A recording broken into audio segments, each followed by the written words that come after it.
Ils n'avaient pas de bureau, ils n'avaient pas de budget, ils n'avaient même pas de véhicule de commandement.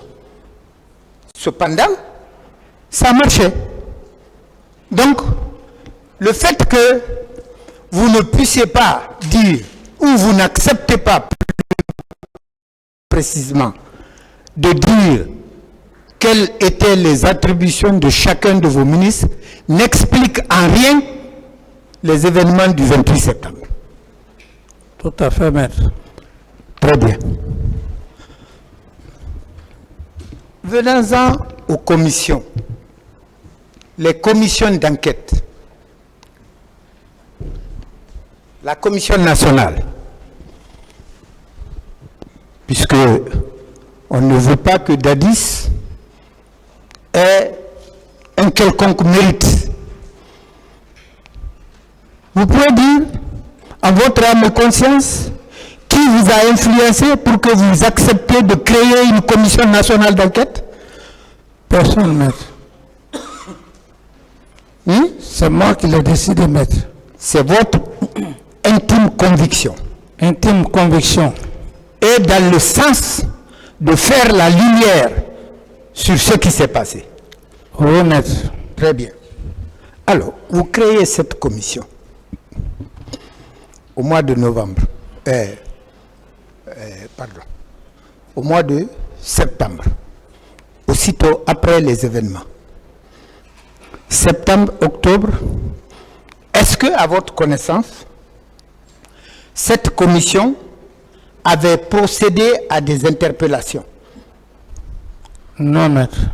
Vous ne connaissez pas de personnes interpellées encore par cette commission parce qu'elle était simplement en train de se mettre sur place. Oui, maître. De s'organiser. Oui, maître. Très bien. Alors, dès le 3 décembre, vous recevez une balle dans la tête. Vous quittez le pays.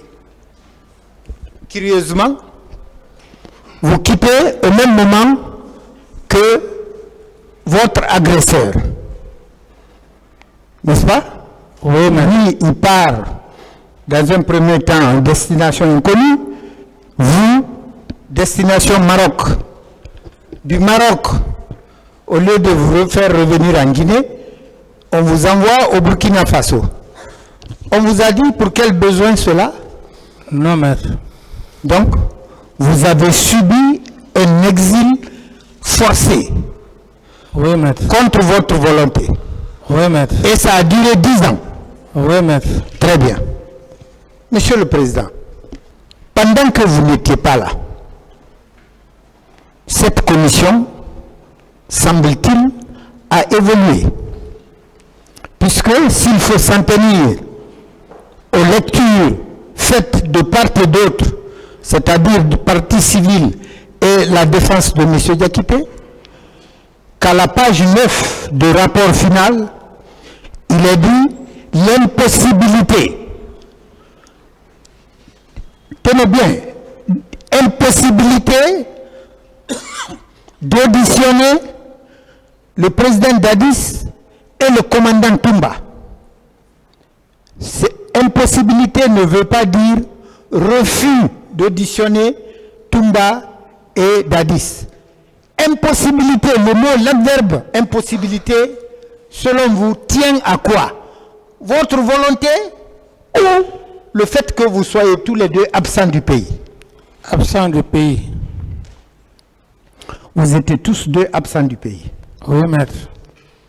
Bon, si vous comparez cette commission d'enquête au pool des juges d'instruction, pourquoi a-t-on donné la possibilité aux juges d'instruction de se rendre au Burkina pour vous auditionner et qu'on ne l'ait pas donné à la commission d'enquête?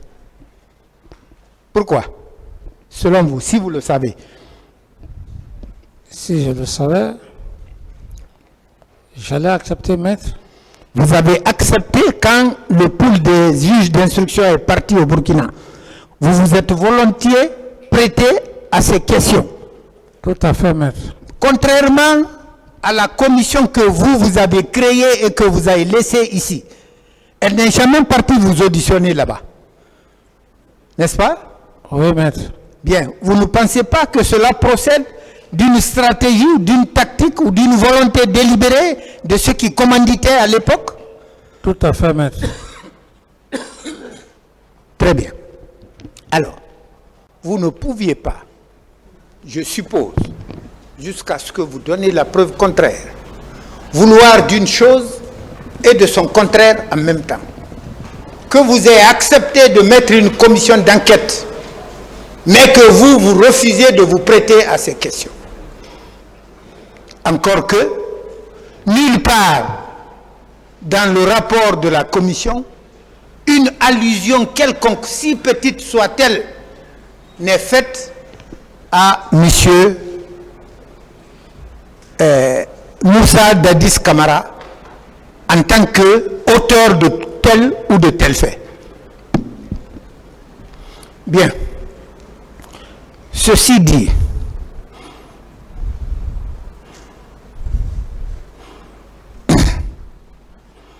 on a lu des interviews tout à l'heure ici. Vous avez entendu votre nom là-dedans? Non, maître. Très bien. Pourquoi alors avoir abusé du temps du tribunal par ces lectures inutiles?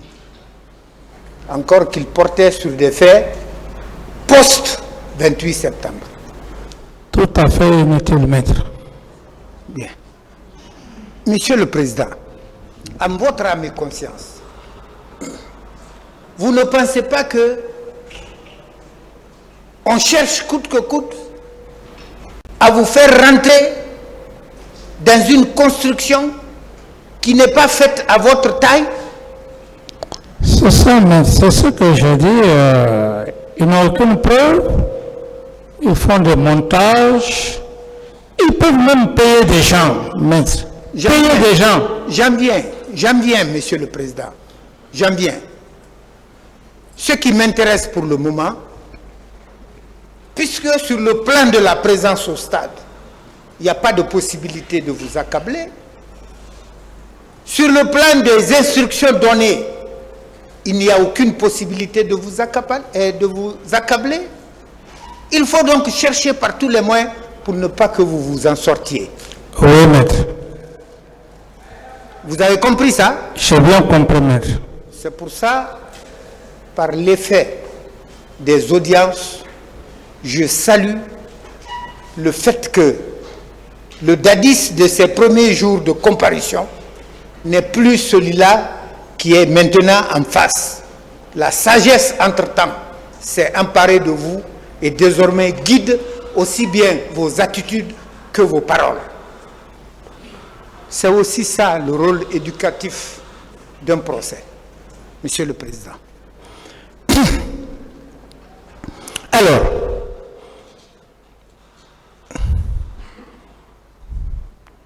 lorsque on vous dit que pour mettre un terme à ce procès, il vous aurait fallu, dès les premiers jours, venir demander pardon, tout allait s'arrêter.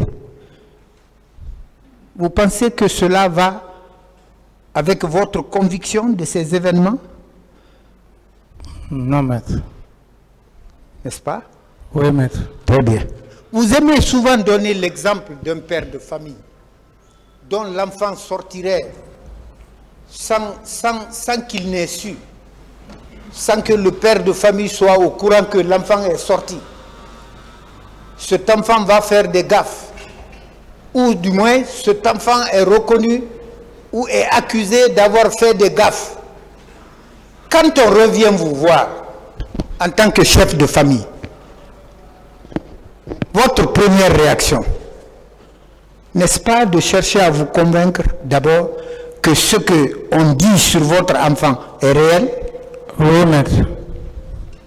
C'est une fois que cela est irréfutable, établi de façon irréfutable que c'est lui l'auteur, que vous, en tant que père de famille, pour un adolescent mineur, vous devez réagir, n'est-ce pas? Oui, maître. Très bien. Daniel